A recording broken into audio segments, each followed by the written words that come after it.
En el nombre del Padre, y del Hijo, y del Espíritu Santo. Amén. Alabado sea nuestro Señor Jesucristo. Sea por siempre bendito y alabado. Queridos hermanos, sed bienvenidos un mes más a la conmemoración que hacemos de nuestro querido Santo Padre Pío de Pietrelcina. Es para nosotros ya un santo familiar. De él podemos aprender como una escuela a seguir a Jesucristo, no como enemigos de la cruz de Cristo, como nos decía el apóstol San Pablo en la epístola a los Filipenses, sino todo lo contrario, como amigos de la cruz del Señor, abrazando nuestra propia cruz y yendo en pos de Él. Y siempre ponemos de relieve también, coincidiendo con la fiesta litúrgica del día, algún paralelismo entre el Padre Pío y el santo de la estación.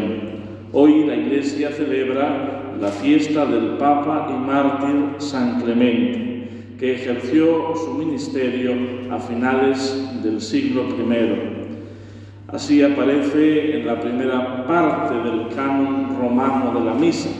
Él es el cuarto de los vicarios de Cristo. Él es el tercero sucesor de Pedro.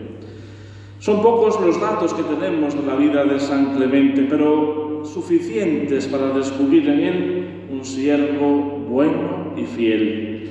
Aunque se le atribuyen distintos escritos, el más importante es una carta, una epístola enviada a los cristianos de Corinto.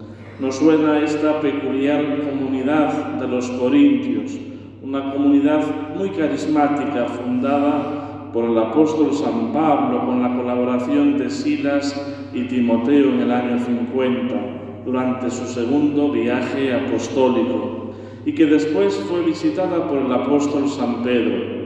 Allí surgió una vida cristiana muy floreciente, pero no estuvo ausente esta comunidad de los corintios de pruebas y dificultades.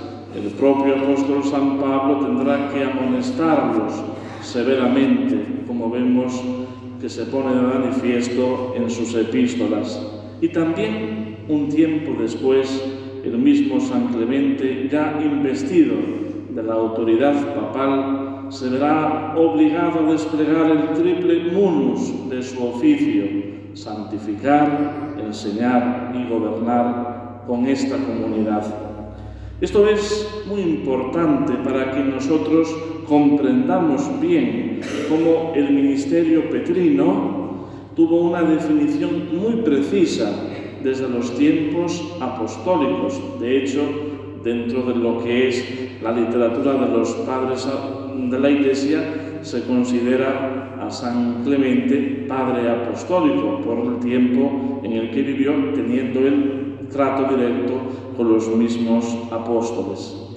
Y así entendemos cómo el Papa, el Sumo Pontífice, como autoridad suprema de la Iglesia, debe vigilar por el buen funcionamiento de la misma, confirmándonos a todos en la fe, una fe a la que él mismo está sometido como custodio y garante de la verdad que es. Él ni puede rebajarla, ni puede adulterarla. Y esto siempre es conveniente recordarlo si no queremos apartarnos del depósito de la fe católica, puesto que con facilidad, erróneamente, el mundo de hoy intenta desdibujar lo que es propio del ejercicio del ministerio pontificio, asimilando al vicario de Cristo con los grandes magnates de este mundo, los hombres poderosos de la tierra, siempre y cuando se acomode a sus intereses.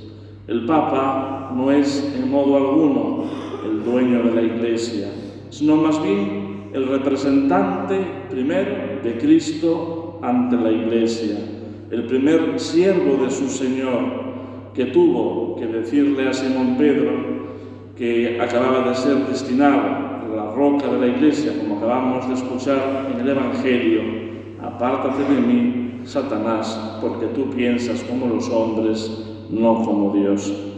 De ahí que los papas, desde San Gregorio Magno, utilicen el título de siervo de los siervos de Dios.